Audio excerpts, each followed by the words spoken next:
So again, welcome to ActiveRain University, everybody. Today we're going to talk about 8 ways to generate seller leads. And as I mentioned, you are not going to have to listen to me, Bob Stewart, drone on for the next hour like in some of our ActiveRain University classes. Today, I'm just going to be your host. And again, I'm community evangelist here at ActiveRain. If you wanted to, I don't know, tell me to get some cold medicine or something, you could do that at ActiveBob, where that's where you can find me on Twitter. The real star of today's show is going to be this gentleman, and his name is Jerimiah Taylor. And Jeremiah, you there, my friend? I'm here, sir.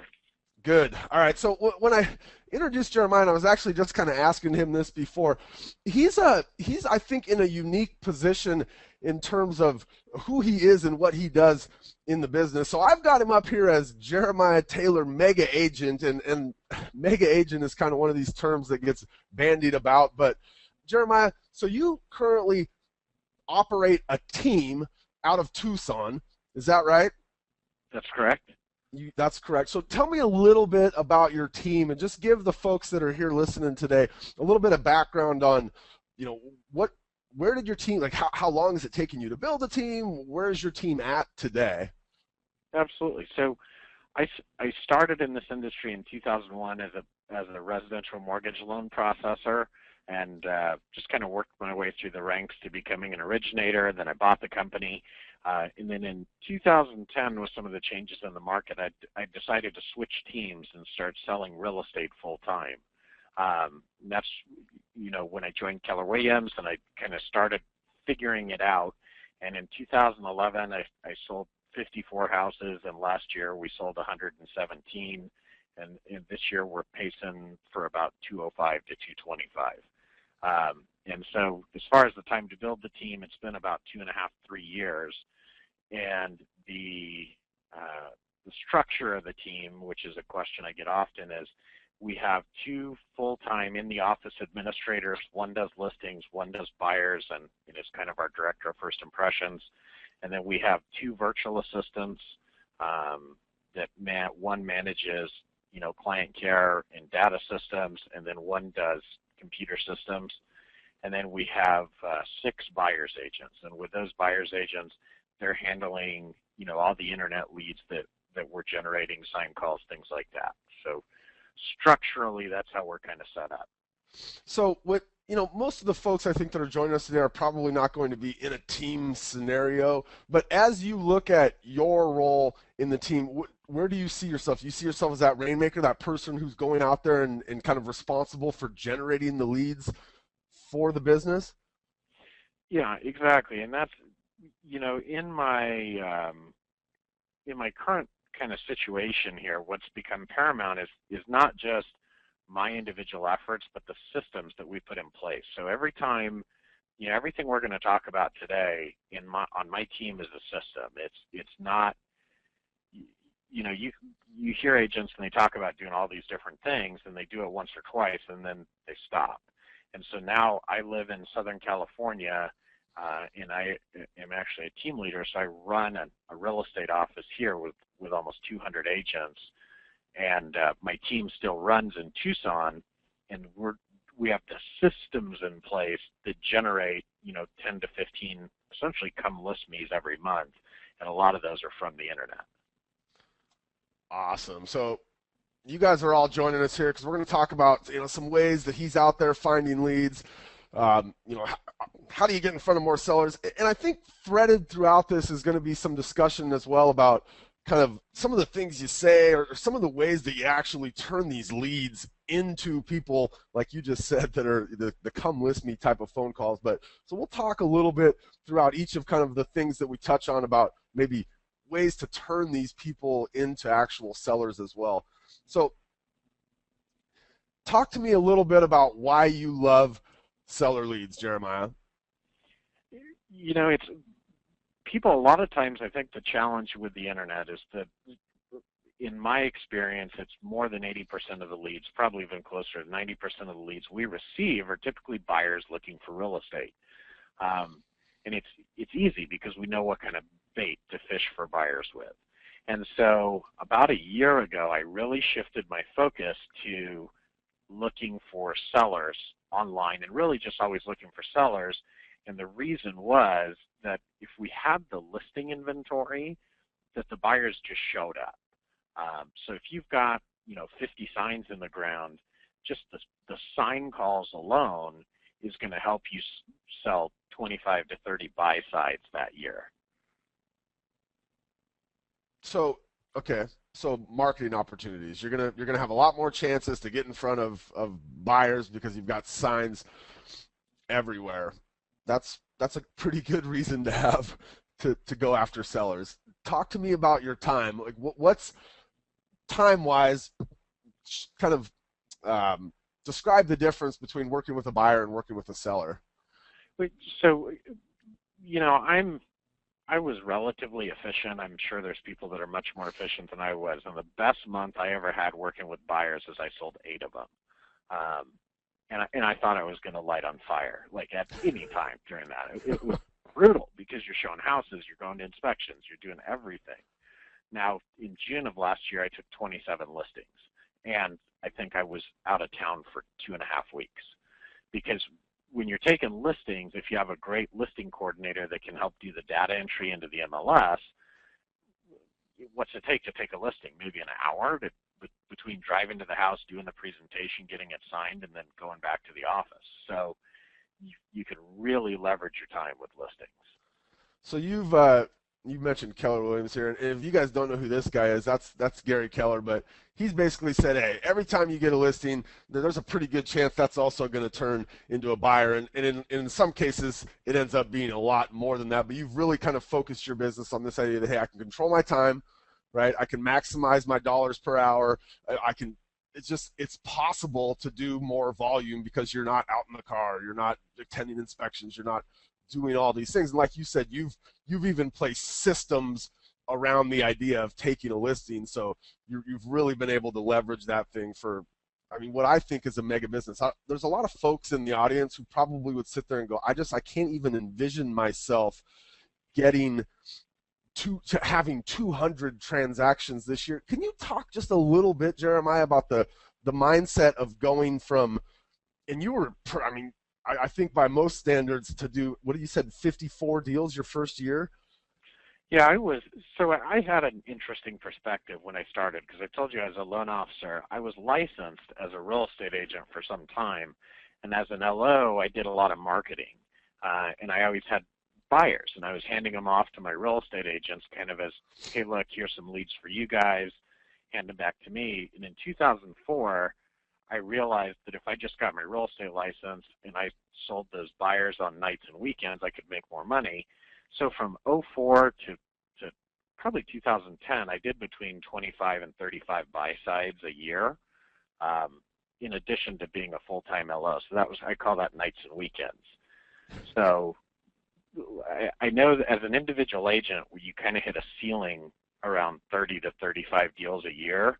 And everybody's ceiling is a little bit different. Mine's pretty low. I know that there's a lot of really good agents out there that are doing 70, 80 deals a year with no assistant, and they're just working like machines. But you realized that you weren't going to be able to do that, right? Yeah, no, I didn't want to invest the time to do that. And that's where getting the right people on the bus is the key. And so that the gap where most agents get stuck is they look at 200 a year and $1 million in income or whatever those numbers are, and they can't see the bridge that gets me from, okay, how do I get my first listing to how to get my 200th listing? And the real key there, honestly, is don't just quit thinking about it. Go get your first listing. And then as soon as you get that one, immediately, where do I get my second listing? And that's the key is don't get wrapped up in your head about, well, do I know the contract? Do I really know how to market the house? Do I know how to do this? None of that matters. Just go get the listing. And once you get the listing, the law process is going to teach you how to sell the listing or find somebody in your office that can help you sell the listing. Okay, so let's talk about going and getting that first or maybe that 10th listing. And we'll start with offline strategies. And, I get the question all the time, what can I do with my blog or what are some ways online that we can go after sellers? But I think that, and I mean, you maybe echoed this, a lot of the successful agents that I know the and even when I asked all of you guys on the call today, where did your last listing come from? Very few of those answers were online. So let's first start with some of the offline strategies. And man, some of the most successful agents, and a couple of you guys mentioned this, are doing cold calling, and they're calling FSBOs and expireds. So Jeremiah, is your team doing FSBOs and expireds and cold calling these folks? Yeah, and I just want to say something about FSBOs and expireds, because I think that there's, like, FSBO is a four-letter word in our world. Agents are like, oh my gosh, if I call a FSBO, they're going to come hunt me down and eat me in my sleep. And it's just not the truth. Here's the truth. The truth is that if probably 90% of internet leads are more standoffish than any FSBO or expired. Can I explain why? Yes. Okay. So when you go to an internet website and you are looking for, let's say, the value of your house, or you're looking for information on a short sale, 9 times out of 10, these sites are not they're not requesting a contact. The people want information. So what you're doing is you are cold calling somebody that asked for information and trying to give them exactly what they didn't want, which is somebody to call them. Because if they wanted somebody to call them, they would have picked up the phone and they would have called somebody. So that's why they go to the internet, is because they don't want human interaction. And so agents get all wrapped up in, well, I'm going to go out and I'm going to generate all these leads, and now I don't have to cold call. Well, the great news is if you just cold called instead of worrying about the internet leads, you'd probably generate more business on a higher ROI. But agents get really stuck on cold calling, and it's typically just because they don't know what to say. And so the key here is, especially for a new agent, if I'm a brand new agent and I'm day one in the market, the first place I'm going to go is to for sale by owners. And the reason is that they're motivated, they're trying to save money, so they're smart, and usually they just don't know what they don't know. And so for sale by owners, you could walk into a for sale by owner and before the end of the day have a listing contract. And the key is knowing what to say. So give me a little bit of okay, let's start here. Where do you find for sale by owners? Because you can drive around your market, right? That would be one way, and you drive by and you know your market. You're driving around it every day anyway. But so you could drive by a sign. Are there other places that you know of or that you go to find for sale by owners? There's this site out there, Bob. It's called Craigslist, Okay. and it has a real estate for sale by owner section. It's awesome. Okay, so you go in there, you find them, and now you've identified this person as a for sale by owner. Take me through now what would be kind of the steps that you would undertake in order to get in front of this person or to end up in their living room. Yeah, so it's really easy. I just call and I say, hey Bob, my name's Jerimiah Taylor, and I'm looking on Craigslist here at real estate for sale by owner, and I'm sure actually that the inventory is really tight in the area. So I'm really focusing on learning all of the inventory out there for the buyers that I'm working with. And I saw you came up, and this looks like a pretty nice property. Is there a chance I could pop by this afternoon, maybe 3 o'clock, or if 4 o'clock's better, I can do that too. Just take a look at the house and find out a little bit more about it. Okay, how many of those say, yeah, come over? Let's say you make 10 of those calls. How many of those people invite you into their home? 9.5. And for the one that doesn't, what they say is look, I'm not listing my house. And I say, well, that's interesting because I didn't ask you to list your house. So what makes you think that I would want to list your house? And they go, well, that's all you real estate agents want, is to list my house. And I go, well, if I didn't even ask you about that and that's what you're bringing up, that may tell me that you probably need more help, because it sounds like you're getting a little bit frustrated with the process. And if you're not interested in listing the house, and you're not interested in me coming over, and you're not interested in me taking a look at it, and you think that that's all I want, that's probably not a client I want to work with anyways. So they're if they're standoffish, it's because they think you want in their house to be able to list them. So so they're letting you in. Yeah. Because you're taking it from the perspective of, hey, I want to check out all of the inventory that's out there, for my potential buyers? Yeah, exactly. And so we generate, just like on ActiveRain, what you guys coach to a lot of times is how to generate buyer leads, and if they're easy. I mean, anybody can generate 100 buyer leads.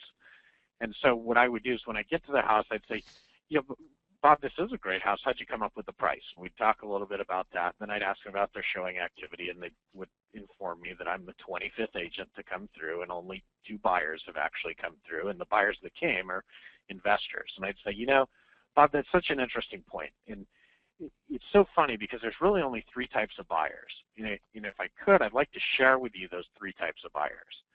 The first one are what we call motivated and in a hurry. These are the guys that they're coming into town. They got 24 hours to buy a house, and they're going to buy today. And, you know, what those buyers do, the first thing they do is they call a real estate agent. And that real estate agent sets up their showings, and he gets it ready because they're coming into town. A lot of times the agent coordinates the flights. And unfortunately, Bob, most times for sale by owners don't make that showing list, because what you may not understand is that MLS system or the multiple listing service that we use, that guarantees that we actually get paid and that we're cooperating with another agent. I mean, if a seller is not even motivated enough to list the house with an agent, are they really going to be motivated enough to work with my motivated and in a hurry buyer? So that's probably the best type of buyer, and also the one you're not going to get as a for sale by owner. So then, the second type of buyers they're the someday buyers. They're the guys looking for the right deal, and I'm sure those are the ones you've probably already met. And what they're looking for is the same thing you are. They want to save that exact same commission that you are. So as soon as they come through the house and they look at all the comparable sales, they're going to discount the price of your house by 6, 10, 15%, whatever they perceive the commission to be worth. And then the third type are investors, and those are the guys that really buy for sale by owners, because what investors know is that the NAR statistics even say that for sale by owners get 8 to 10% less for their home on average than the same home listed with a realtor. And so those investors, that's where they're growing, because that's where they know the deals are. So it's that's kind of the challenge with being a for sale by owner. Now, so what I'm setting up there is I haven't anywhere in there, I haven't said that I'm the solution, but what they're starting to think is that maybe they just have a problem that they didn't quite know they had before I got to the house. Okay, so the tip out of there is you can find FSBOs all over Craigslist? Yeah, Craigslist, forsalebyowner.com. I mean, there's an infinite number of ways to get FSBOs. I used to give my database a $5 Starbucks card for every FSBO they sent me. Okay, expired listings. I mean, is this... Okay, first off, where do I find them? They're in the MLS, right? Every morning there's 50 or 100 agents in my market going through and pulling out the expired listings, right? Yeah, and that's probably the single toughest niche to work right now, because the market is hot and almost all across the country. So the listings that expire are typically unmotivated sellers or massively overpriced. So we have a lot of agents that work expireds that are starting to look at some different avenues. It's still a viable way to do the business. It's just this is probably one of the hardest markets to do it in. Okay, give me your. I mean, in your business, I know you got all the good scripts and dialogues. Give me a good expired listing script. You're calling into an expired. Let me hear what that sounds like. So it's really it's just asking questions. And so I would just call and I'd say, hey Bob, this is Jerimiah Taylor with Keller Williams, and I was calling today because I see your house expired off the MLS, and I'm just curious, are you still planning to sell that property? Yes. And then, so if they say yes, I'd say great. So are you going to be relisting with the same agent, or are you going to be interviewing agents? Well, I'm not sure. I don't know that agent. He didn't really market my property very well. And that's something that I was curious about, and I'm sad to hear that you feel like that agent didn't do a good job. Are you familiar with what I do to get homes sold? No. No. Okay. Well, I didn't have the chance to swing by while your house was on the market and take a look at it. I mean, it was so busy selling my listings. Is there any chance that I could pop by this afternoon at 3 or maybe tomorrow at 4, take a look at your house and maybe give you some marketing ideas on what would actually get the home sold? Well, I mean, can't you just give me some now? Without seeing the house, that's pretty tough for me to do. And, by the way, Bob, if you had sold the house, where were you going to go? We were moving to Seattle. Love that Uh, place. Yeah, Seattle's beautiful. What was going to take you there? My job. Oh, We need your to get job. this house sold. Okay, interesting. And so, when do you need to be there? Pretty soon, Jeremiah. Pretty Pretty soon. soon. So, what are you living split from your family right now, or what's going on? So what are you're trying to get to the root of why I want to sell the house, right? Exactly. So what I did is I start with, can I just get an appointment? And if I can just get an appointment, I'm not going to waste any time. And then I'm going to go straight into motivation, and I'm going to just keep digging until I have enough leverage to where I can say, look, Bob, you've been living away from your family for 3 months, and I don't know about you, but I don't want to do that for another 3 months. And so what I'd like to do is spend 15 minutes of your time today to show you how you can save 3 months with your family later. So if that's worth it to you, I'll come over. I promise I won't be there more than 15 minutes unless you ask me to stay. And let's look at some strategies to get that home sold today so you can get back up to with your family in Seattle. And that's really what I'm digging for, is to find that so that I can make it happen.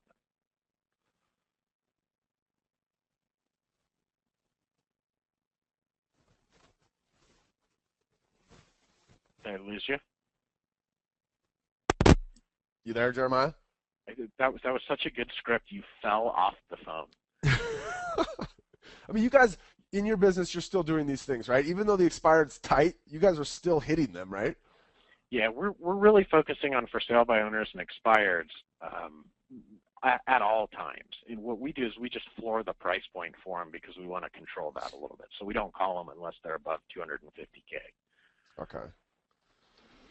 Let's talk about working your sphere for a minute. So, more than half of the people that checked in on where their last listing came from said came from a sphere of influence or a referral from a past client. I think referrals from a past client would fall into working your sphere. Give First off, just at a high level, kind of talk to me about the idea of working your sphere. So really, again, this is just a system. So now that I live in a different place and I have a job, I don't have a lot of time to go through my sphere and call them all and talk about kids' birthdays and all that. So we have a marketing system through Market Leader that does a lot of that. And then quarterly, it reminds us to give them a call. And so typically someone from my team will call, and the script they use is they just say, hey, Bob, it's Todd from the Jerimiah Taylor team, and I was talking to Jerimiah earlier today, and he asked me to give you a call and just see how everything is going with the house there on blah, blah, blah street that you bought a couple years ago. And then so he's just going to kind of check in, talk a little bit about real estate. We'll give him a market stat that says, well, did you know that inventory is down or price is up X amount this year? And then just leave him with, because of clients like you, our business grew last year over 100%. We were named as a rising star in real estate for Arizona, and we're also one of the top 10 teams in all of Tucson. So I just want to say thank you, and also just remind you that if anytime you know somebody that's looking to buy, sell, or invest in real estate, just give us a call. We would love to give great service to anyone that you send our way. And you do this once a quarter? Yeah, we do. We have about 5,800 people in our database, so we structure it to where everybody on my team has a chunk of them, and they're calling them quarterly. But when you say your database, is that not every one of those people you would consider your sphere, would you? Like, is there some difference between a guy that you sold a house to and just somebody you have in your database that you hope to sell a house to? Yeah, so anybody that we're in two-way dialogue with that we consider, if we call them and they would know us by first name and that we're in the real estate business, we call that part of our sphere. Now then our sphere also drills down into what we call B's, A's, and A pluses. So B's are exactly what I just said. They're Mets. They're people that know us, that we know them. A's are people that have either done business with us or would do business with us. And A pluses are people that will, like, if they're at the grocery store and they hear the word real estate, they will like sprint over, tackle them, and shove our business cards in their mouth and say, you need to call him now. And so those people will do like a Fleming's dinner, or we'll do client appreciation events. And, we take a little bit of extra care of those people to let them know how much we appreciate them. What did you say? A Fleming's dinner? Yeah, Fleming. It's a nice steak place, so we'll do like a wine and cheese night there, and have our A-plus guys over for dinner.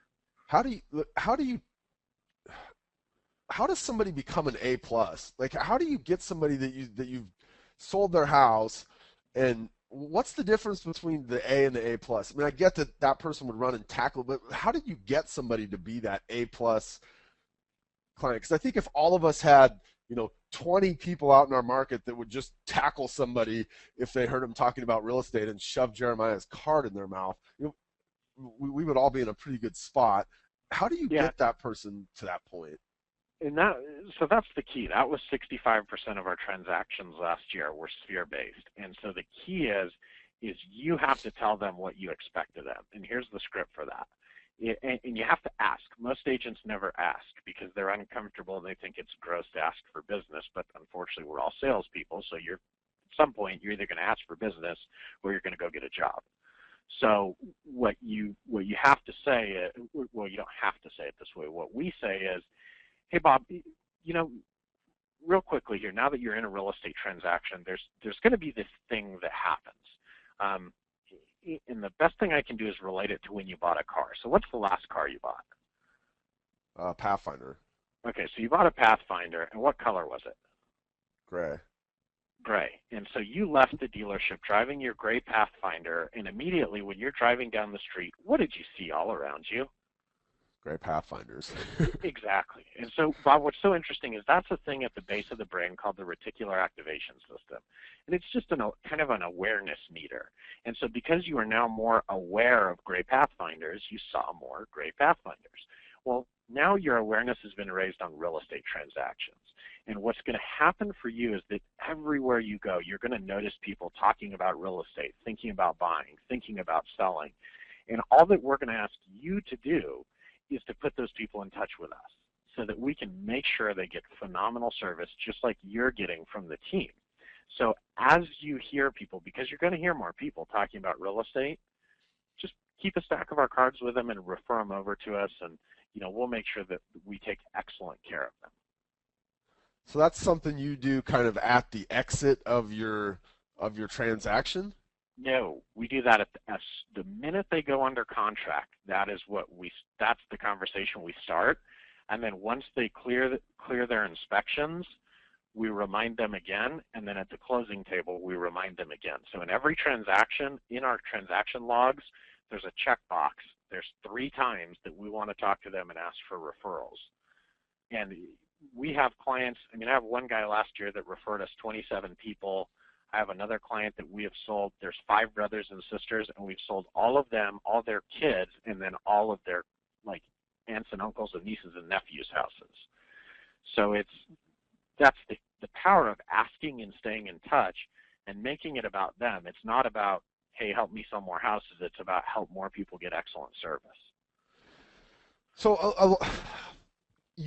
a lot of agents, I think, they don't want to just call and ask for the business, but you're saying you guys do it. Because you've already reminded them before 3 times that you're going to do it in the future anyway, right? Yeah. Yeah, exactly.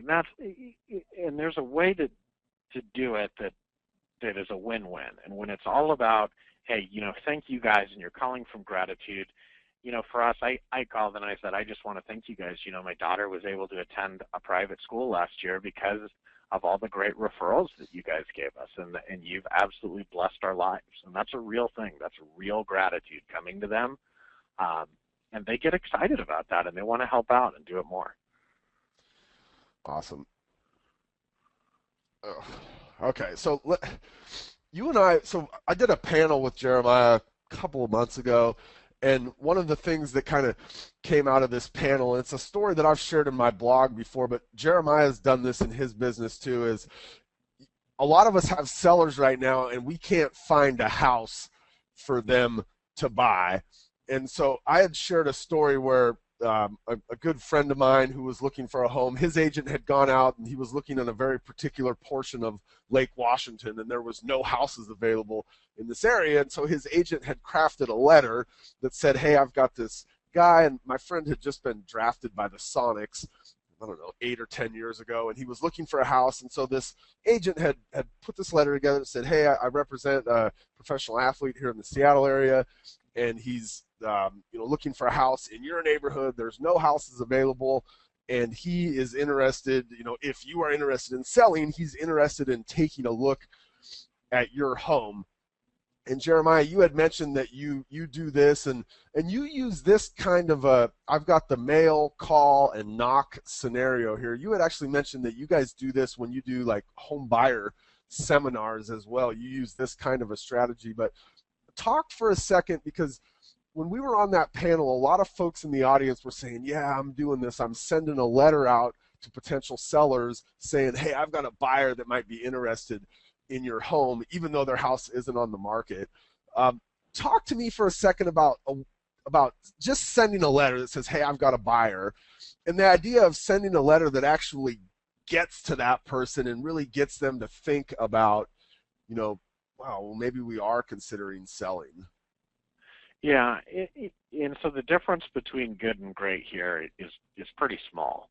It's hey, I have a buyer looking for a 3-bed, 2-bath home in blah, blah, blah neighborhood. If you've thought about selling, call me. Here in Southern California, at my house, I get 5 of those a week, and I just throw them away. I call the agents and ask them if they'd like a better strategy first, and then I throw them away.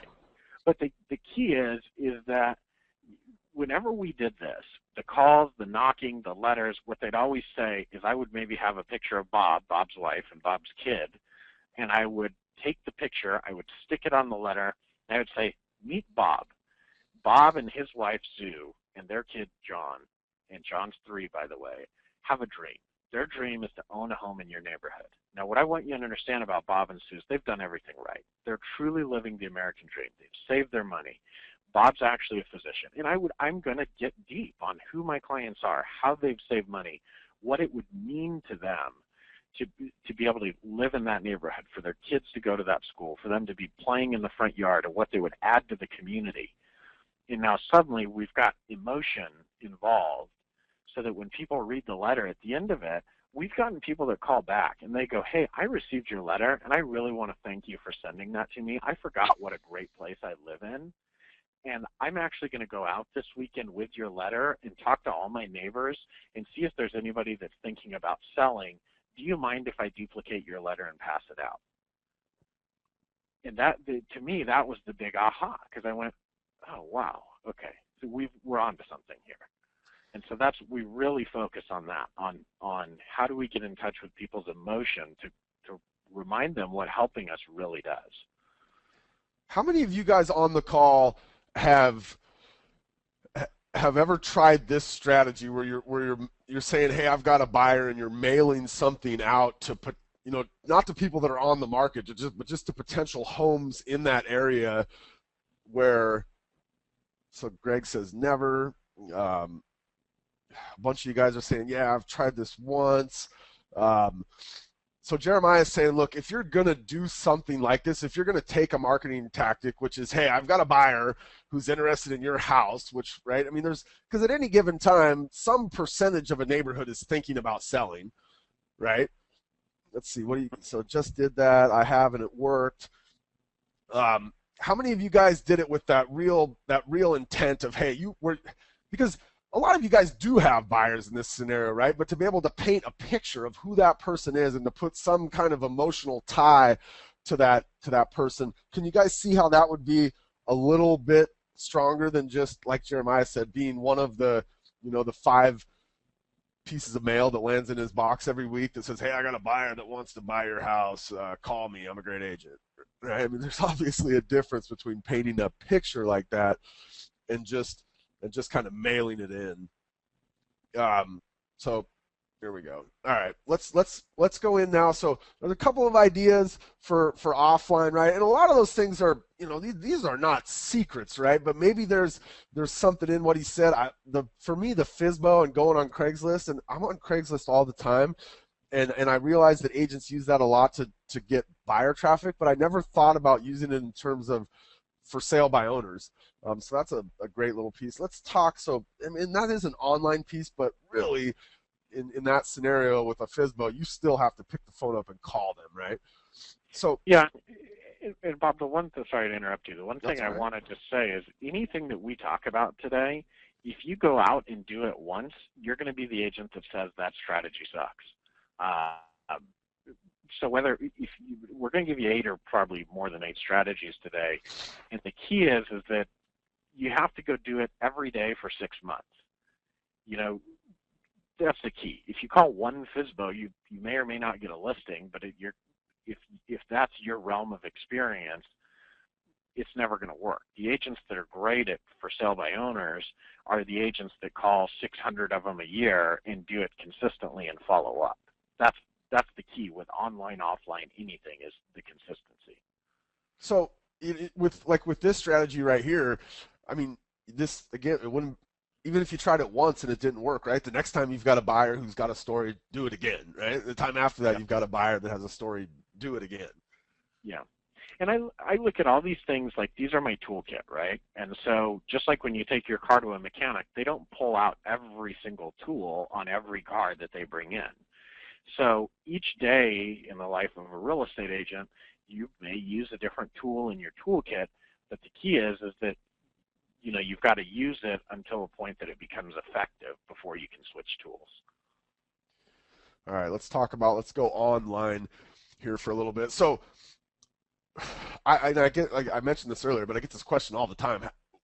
What kinds of things could I write about in my blog that are going to generate seller leads? And one of the reasons why seller leads are a lot more challenging, and in my opinion, to generate online is sellers don't necessarily use real distinct search phrases when they're looking for values on their homes. So we talk, like, if you guys have ever taken any of the ActiveRain University classes, like our boot camp series, where we talk about writing blog posts geared towards buyers, right? We talk about that.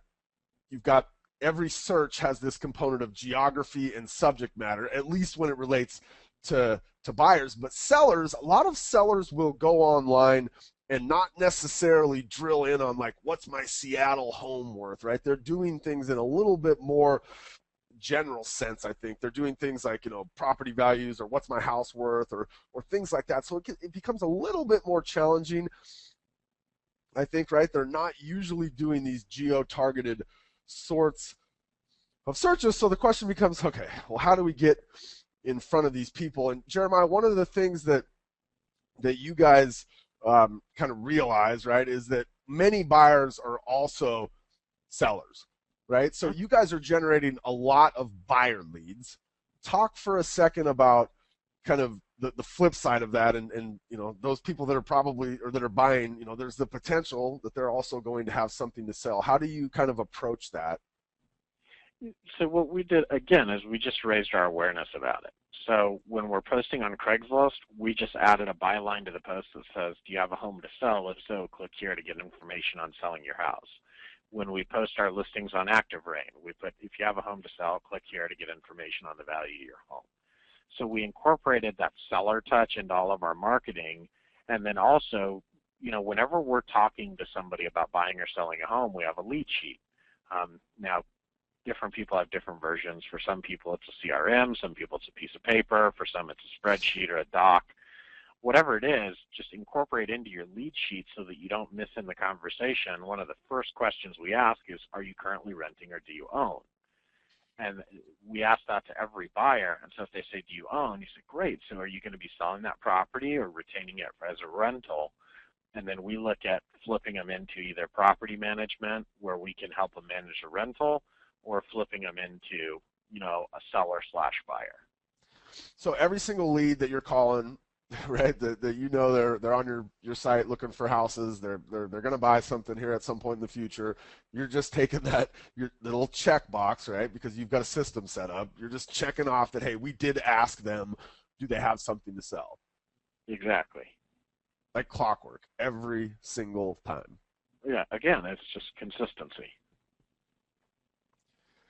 Okay. How do you online stay in front of your clients? So we used to use a product from Top Producer called Market Snapshot. It was a good product, and then Market Leader rolled out Market Insider, and after probably 6 months of kind of running them both side by side, we were able to just eliminate Market Snapshot and move everybody to Market Insider. What we found is that the open rates, as we tracked them on Market Snapshot, were pretty low. So it was more about just getting the touch out there and getting the data in front of them. And then all it does for us is create something so when we're calling them quarterly to just ask, hey, have you been getting the home valuation info I send over every month? So you guys are, so I mean, you talk about systems again, but you're using some kind of obviously, okay, so Market Leader owns ActiveRain. I know that Jeremiah uses these products, but like he said, he used to use Market Snapshot from Top Producer. You have to have something, right? You've got this database where you know who your clients are, you know the people that you've sold houses to in the past. You've got somewhere where all these folks are located, and then you're using the Market Insider piece of your database to send out. How often does this stuff go out to them? Is it like once a month they get something from you guys? Or this one goes out once a month. And before we did Top Producer, we just had it set up. We had through our MLS, we just would run a radius search in their area of properties that would be comparable to theirs, and we just had an auto search in the MLS set up once a month, and it was just on a 30-day delivery cycle, and it would just shoot out all the comps to them for their area. So these are a little bit more graphic and high touch than the MLS stuff, but it doesn't have to cost any money, and you don't have to overthink it. It's just like whenever we list a seller, while we're on the market, the first thing we do is set up a search of what a buyer that is looking for their house would look like, so that every time a competing listing or something comes on the market, it notifies the seller so that they're always staying in touch with the market. And the cool part about those MLS ones is they think that you're having to sit down and send it every time, so they're impressed that you can stay on top of it.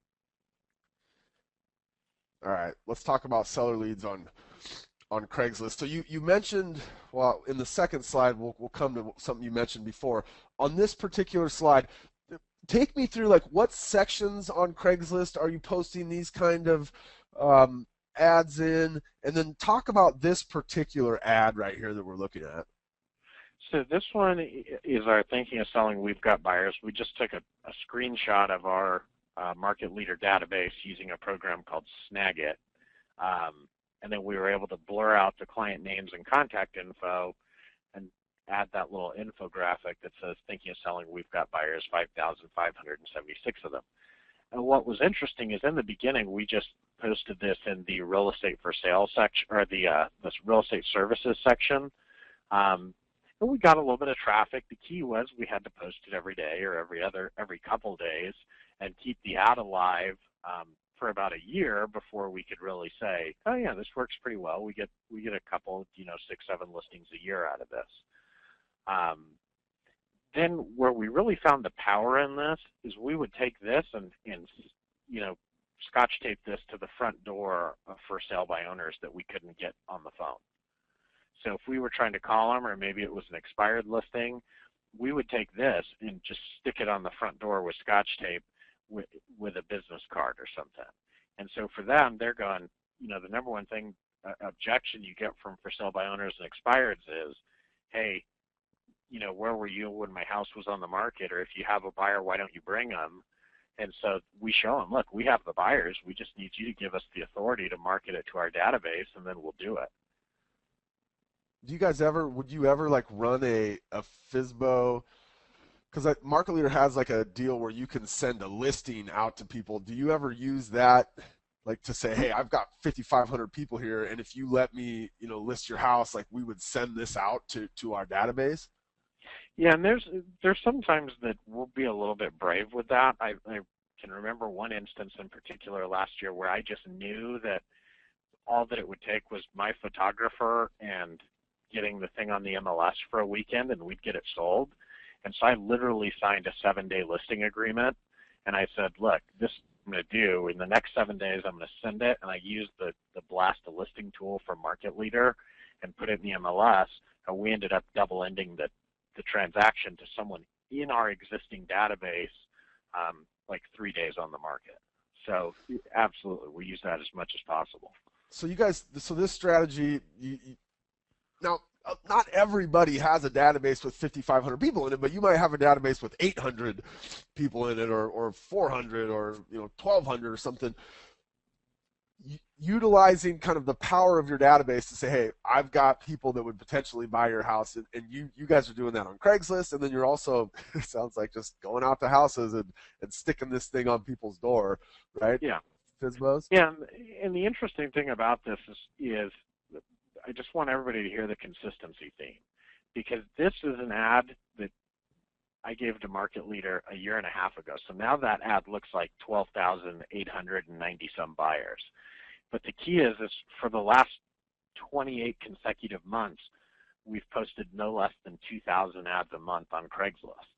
And so that's how we have 12,000 buyers. So if you want to do Craigslist, then say, okay, for the next 5 years, I'm going to post 2,000 ads a month on Craigslist. Then at the end of that 5 years, I'll decide if it was successful or not. That's the key, is consistency over time.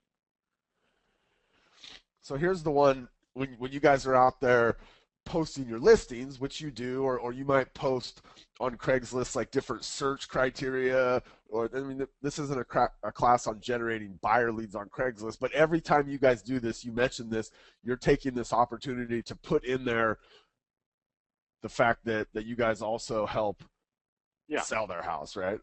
Yeah, exactly. And that's the aha for us. Was one time we had a buyer under contract, and I was just talking to him. I said, I'm so excited you guys got your inspections, and I used the same script I told you about earlier, and they said, yeah, I wish we would have known you when we listed I wish we would have known you sold houses when we listed ours. We just listed it last week with another agent. And I went, well, what do you mean? She goes, well, we thought you only worked with buyers. We didn't realize that you did sellers. And so once you helped us find this house, we called another agent and put this one on the market. And it was like palm to forehead. Oh my gosh, we got to start telling people what we do. All right, so you have a tab or a page on your website, right, where you can drive somebody for them to be able to give you their address to get the value of their home. And this didn't necessarily have to be a tab. I mean, there's also, you could have a blog post in it with a woo-foo form on it or something, but somewhere that if somebody's interested in buying, they can go, right? So like from that Craigslist ad that we just saw, right, this link right here, have a home to sell, click here for information on selling your home, is going to drive them to this page. Is that right? Yeah, and that's what I've heard is that the less branding, so like you said, using a woohoo form that at the bottom has who you are and who you work for, is going to generate more leads. Like, this is really branding rich, so we don't get a ton of leads from this, but we do the house values, which they get a lot of leads. Okay, so have somewhere, right, that you can drive people, so whether that be on your blog post, you've got that link that says, hey, for information about selling your house, check me out here. But you have to have some kind of a landing page where people can actually give you some piece of information. And you're saying that the less branding, the better. Okay, yeah, so that's. Go ahead. Go ahead. No, I was just saying you're right. Okay, so think niche.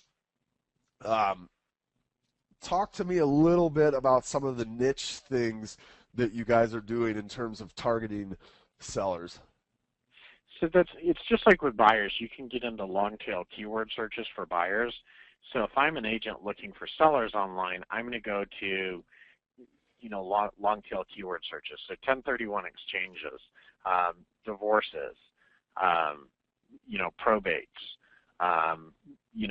Type in things like, if you had one of the favorite things I love to do in blog posts is ask a question right at the beginning. And I'd say something like, so right now I'm asking myself, my husband just passed away and I need to sell my house. What should I do?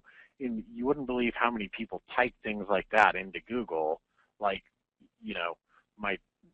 I'm getting divorced and I need to sell my house. What should I do? And if you have that keyword match in your blog post, they're going to find you. But those kind of things that's what creates sales opportunities. Divorces, deceased, job relocations, deployments. So just think of all the different reasons that people would sell a house, and use those to, keyword enrich your blog posts. Okay, so let's talk. So I asked him before because I didn't want this to seem like a sales pitch. So I'm like, Jeremiah, you guys have to, because I know that he uses house values, and he already mentioned it. You have to buy leads from somewhere else, right? And he actually told me, no, we don't. We only buy leads from house values. So talk to me for a second about why just house values, and then here's some of the kind of ROI that you've gotten from it. But talk to me a little bit about house values. So we've in what you didn't share is that we have bought them from other places. So we've done Zillow, and we've done ZBuyer, and we've done probably all of them because I like shiny stuff. But the only one that we've really had great success with is house values because they're exclusive. So when you buy leads from Zillow, we're paying $900 a month, and we're only getting 30 leads, but they're going to 5 different agents. And so every single time it's all speed of response. So you got to dive off the dinner table to grab your cell phone to call the people before the other 4 agents call them. So what we like about house values is that dollar for dollar, the conversion rate's a lot higher because you're not competing for the listings.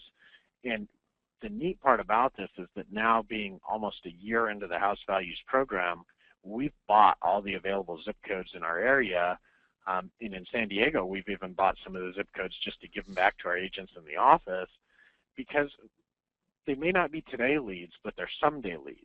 These are really quick, simple ways for you to add people to your database that are curious about the value of their house. And a lot of them are looking to refi and do other things. So, what we've done is we've even partnered with our mortgage lender to pay for a big chunk of our house values leads, because a lot of them are looking to refinance. So, leverage that as much as you can. You guys, let's see if there we go. All right, so combine some of your offline and online marketing. You already talked about how you use that Craigslist ad, and you'll take it out and slap it on a FSBO's house.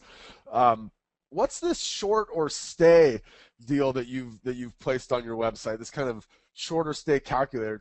Tell me about that thing. So this is in the probably next 12 to 18 months, this is going to go away, but there's still a lot of short sales across the country. So the shorter stay calculator is from a company called Direct Business Marketing. It's cheap. It's like $1,000 to set up and $30 a month or something. It may even be less than that now. But if you just go to directbusinessmarketing.com, you can get it. And what it does is it allows people to look at their home value, and it's plugged into the Zillow API, so that it'll give them a today value and then an estimated future return based on calculated appreciation of how long it'll take them to recover from being underwater. Now, these guys don't generate leads. All you're buying is the tool, and then you've got to run pay-per-click or blogs or classified ads or whatever to get traffic to the site. But it's a good tool, and it works, and we've had a nice conversion rate out of it, so we keep that on the site. So you drive the traffic there, but then once the person kind of goes through the process, you're essentially getting their address, right? Maybe a phone number, maybe an email address, but you've now added them to your database. Yeah, and the interesting part about this is because it's all the shorter stay calculator, and it's just a resource that's available through Zillow. I accidentally, when I set up my pay-per-click campaigns, we forgot to put the geo-targeting on, and our first lead came from Albany, New York. And so I thought, well, that's kind of interesting. So I called him and I talked to him. I said, I don't know much about short sales in Albany yet. Let me find out an agent who could. And I went to, my little referral search Keller Williams thing, and I found an agent, and I called him and I sent it. And then, about 3 months later, I got a referral check, and I went, wow, maybe I'm onto something. So we just use that, and we generate leads all across the U.S. and send, I think we have about 100 referrals out at any given time that, we talk to them, we warm them, and then we just hand them off. You guys do, so you now have like all of the house values, zip codes for Tucson. So you guys do like where you'll blast out like postcards or something with house values where you're driving them back to kind of this non-branded site because you know at the end of the day that lead's going to become yours. Yeah, I wish we were there. We're not there yet. I know that's the cool part about house values is it's zip code exclusive. We just, we only spend money when we need more leads, and right now we have way more than we know what to do with. So we haven't even made it that far. But as our team grows and expands, that's definitely on the radar. So if you guys got a question for Jeremiah, jump in there, ask him the question, and he'll do his best to get you guys an answer here. Apologize we couldn't take every single question today, but again, wow, thanks a lot, Jeremiah. I appreciate you allowing us to have you on. All right, everybody, get out there. Have a great week in real estate, and we'll see you guys all again real soon at ActiveRain University. On behalf of Jeremiah and all the folks behind the scenes here, bye-bye, everybody.